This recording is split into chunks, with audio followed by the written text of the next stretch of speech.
안녕하세요. 유평교회 학생의 가스펠 프로젝트 신약 3권 1과 말씀을 시작하겠습니다. 3권에서 우리는요, 예수님의 죽으심과 부활 앞 뒤에 있는 여러 가지 사건들을 함께 살펴보게 될 겁니다. 성경의 모든 이야기가 이 예수님을 향한다라는 것은 성경을 읽어보면 자연스럽게 알 수 있는데요. 그 하이라이트가 이 하나님께서 영원전에 계획하신 인류 구원 계획을 예수님께서 성취하시는 장면입니다.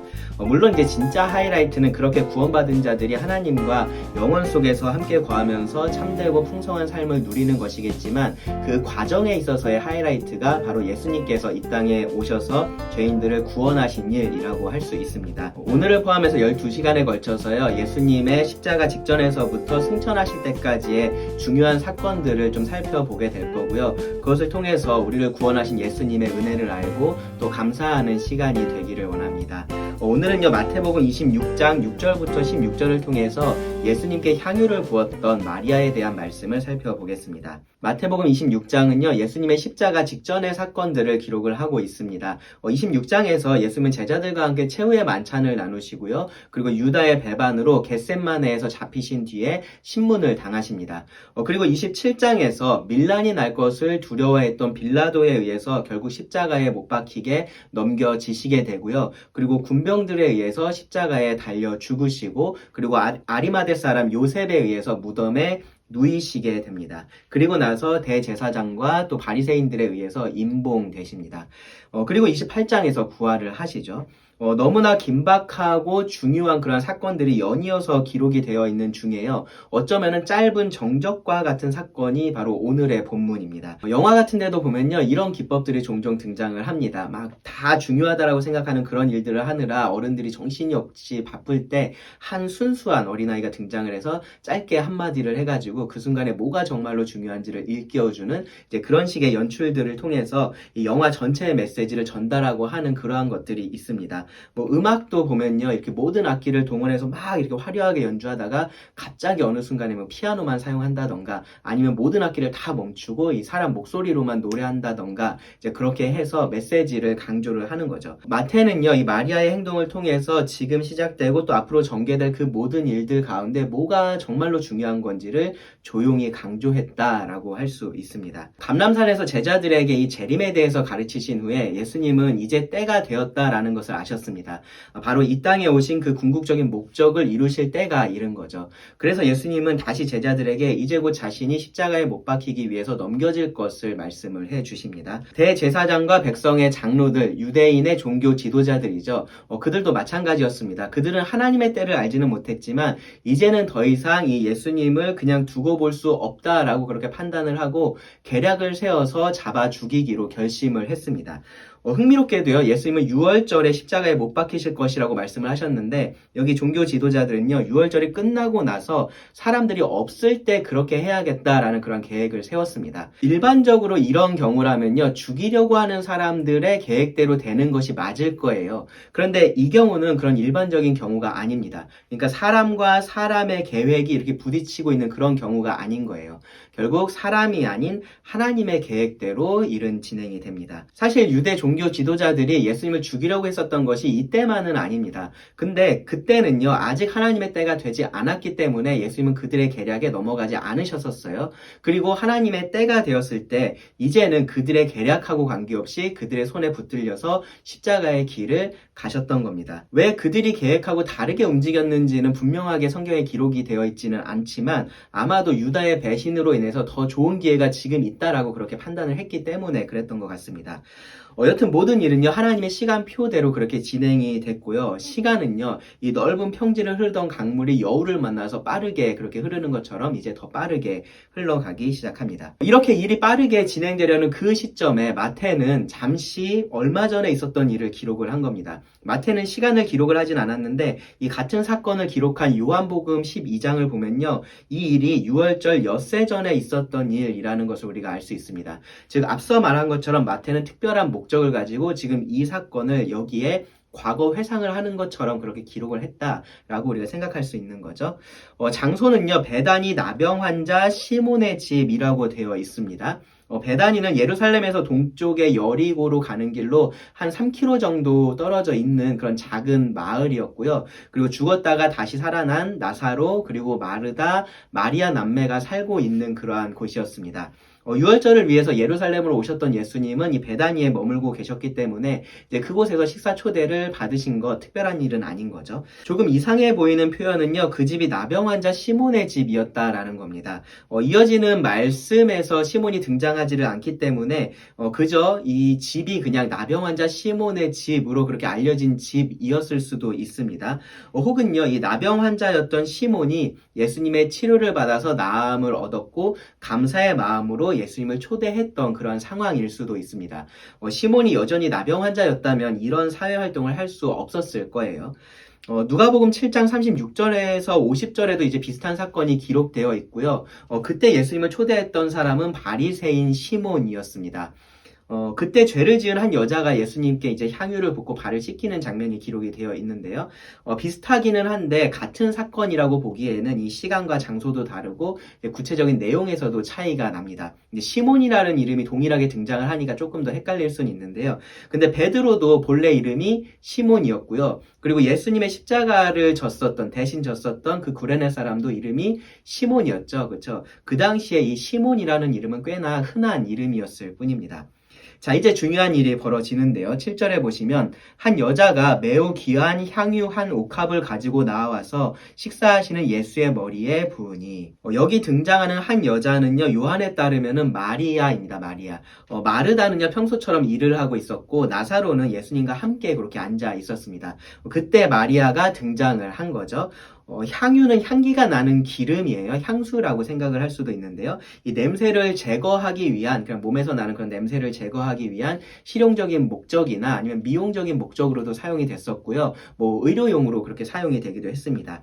손님 대접을 위해서 그렇게 사용하기도 했었는데, 여기서 마리아가 이제 그런 목적으로 향유를 사용했다라고 볼 수 있습니다. 또 하나 낯선 표현이 있죠. 옥합입니다. 옥합. 이것은 쉽게 말하면 향수병이에요. 향수병. 고급 대리석이라고 할 수 있는 그런 알라바스터로 만든 그러한 향수병입니다.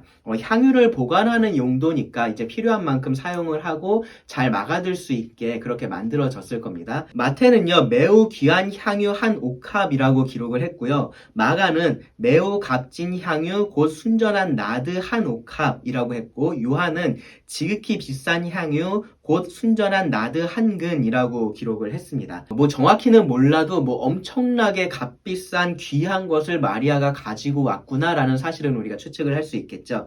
마가복음을 보면요, 제자들이 최소한 이것이 300데나리온의 가치가 있다라고 그렇게 추정을 했는데요. 이제 데나리온, 하루 일당에 해당되는 그러한 금액이에요. 그러니까 300데나리온이면은 연봉 정도에 해당이 되겠죠.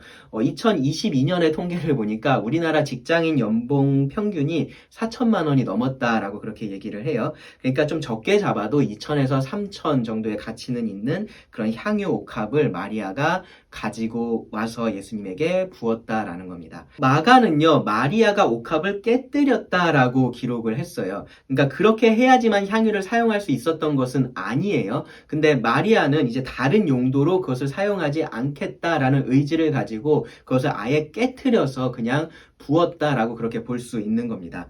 많은 양의 향유가 한꺼번에 쏟아졌겠죠. 그러니까 그 향이 집에 가득했을 겁니다.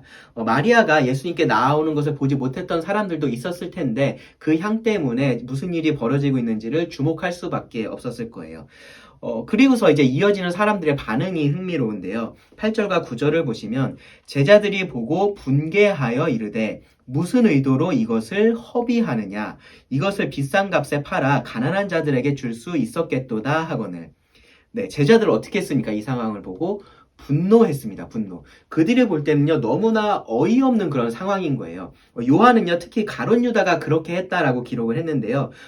그가 봤을 때 마리아의 행동은 이 2천만 원어치의 지폐를 불로 태워가지고 밥을 지어 먹고 있는 것 같은 그런 상황처럼 보였을 겁니다.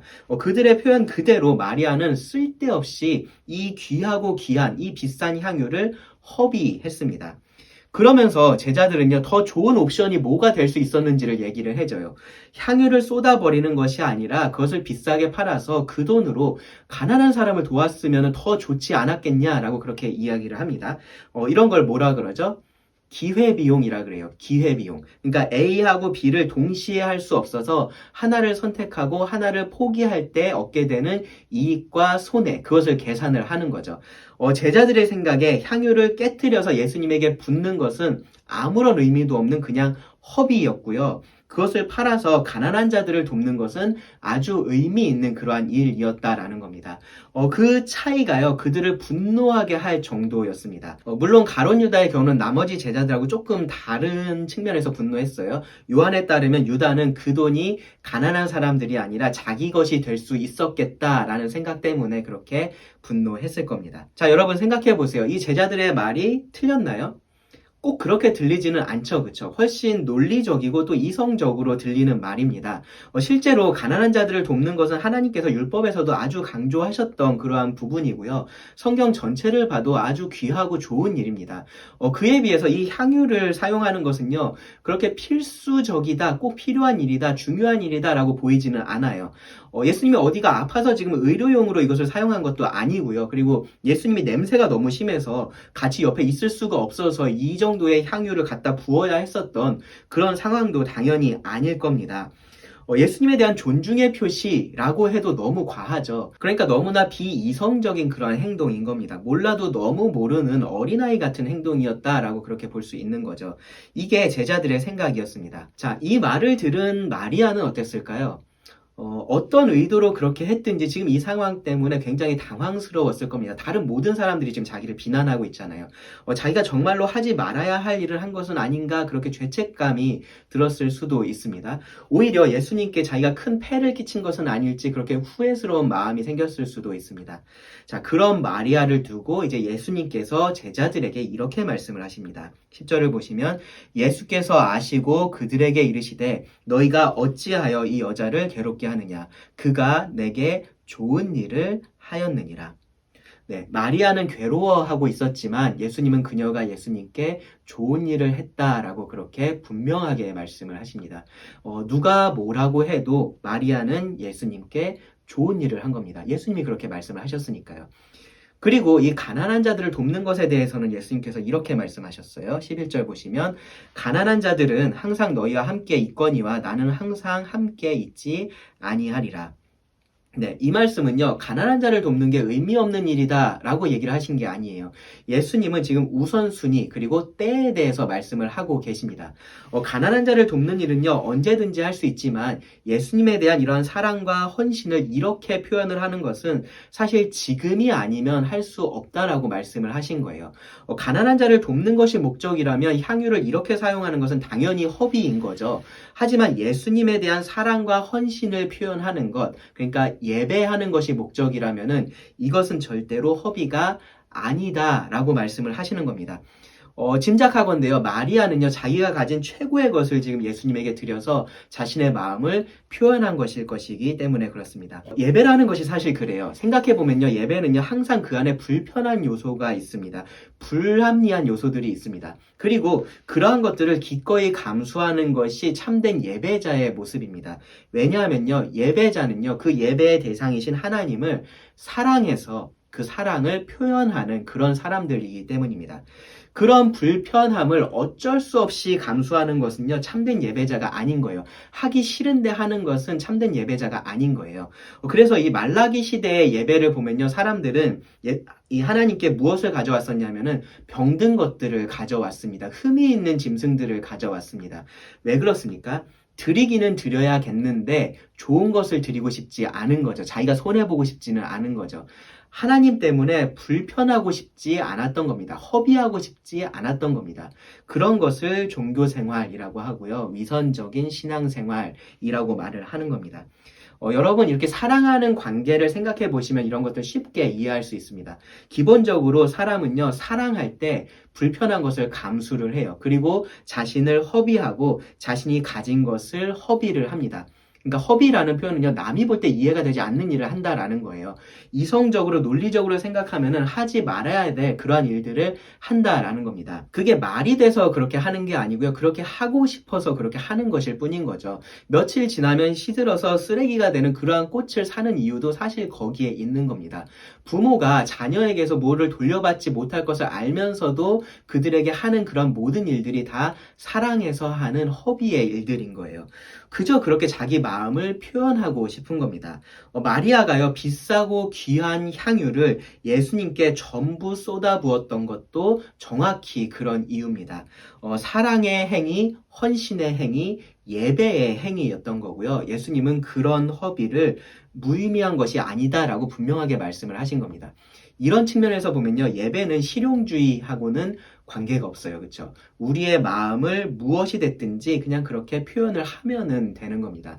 다른 사람들은 몰라도 최소한 예수님은 그것이 미숙하다고, 부족하다고, 어리석다고 그렇게 하지 않으십니다. 그리고 예수님은 여기에 또 한 가지 의미를 더하셨어요. 12절 보시면 이 여자가 내 몸에 이 향유를 부은 것은 내 장례를 위하여 함이니라.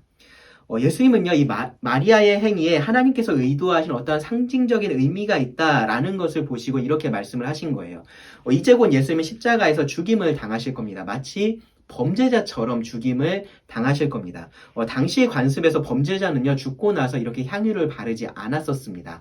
마리아는요, 그렇게 될 것을 미리 안 것처럼 예수님이 살아계실 때 미리 이렇게 향유를 부었다라는 거죠. 그런 의미에서 내 장례를 위해서 이것을 준비한 것처럼 예수님께서 표현을 하신 겁니다. 아마 마리아가 그렇게까지는 생각하지 못했을 거예요. 그렇게 구체적인 생각을 갖지는 못했을 겁니다. 하지만 그녀의 이 행위는 예수님의 죽으심과 장례를 준비한 것과 같았다라고 예수님께서 말씀을 하신 겁니다.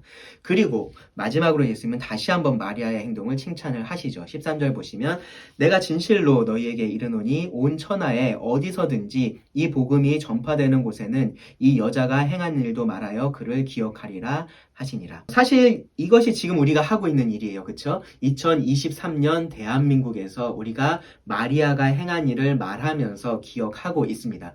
기억할 만한 행동이고요. 본받을 만한 행동입니다. 본받아야 되는 행동입니다.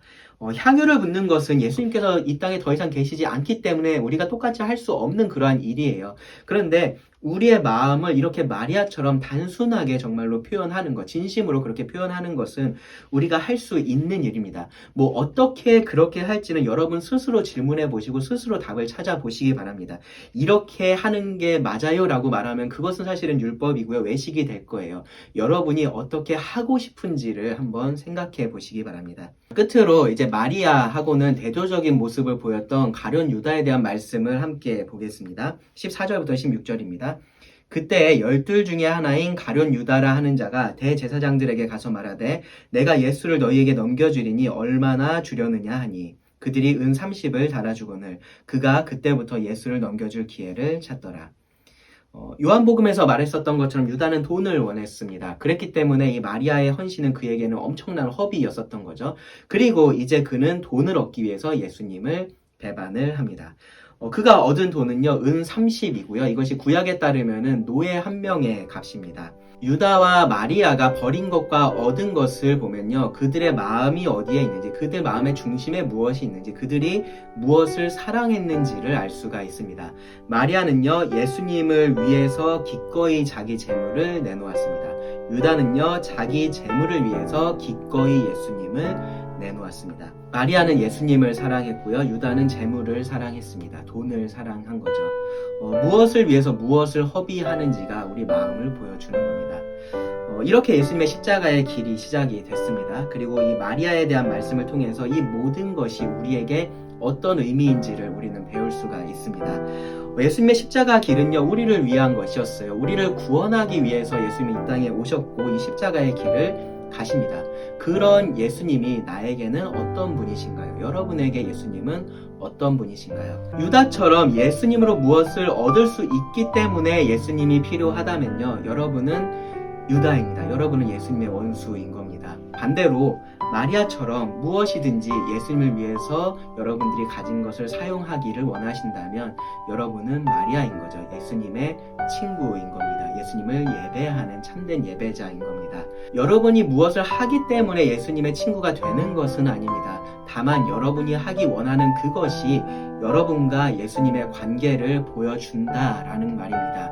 여러분이 유다와 같다면요, 성령님께서 여러분의 마음 가운데서 역사를 하셔서 참되신 구원자 예수님을 믿으시고 사랑하실 수 있게 되기를 간절히 기도합니다. 여러분이 마리아와 같다면요, 어떻게 여러분의 그러한 마음을, 예수님을 사랑하는 마음을 예수님께 표현할지, 어떻게 예수님을 더 참되게 예배할 수 있을지 여러분 더 고민해 보시고요. 그리고 결단하시고 그렇게 한번 행해 보시기를 바랍니다. 그럼 기도하고 말씀을 마치겠습니다.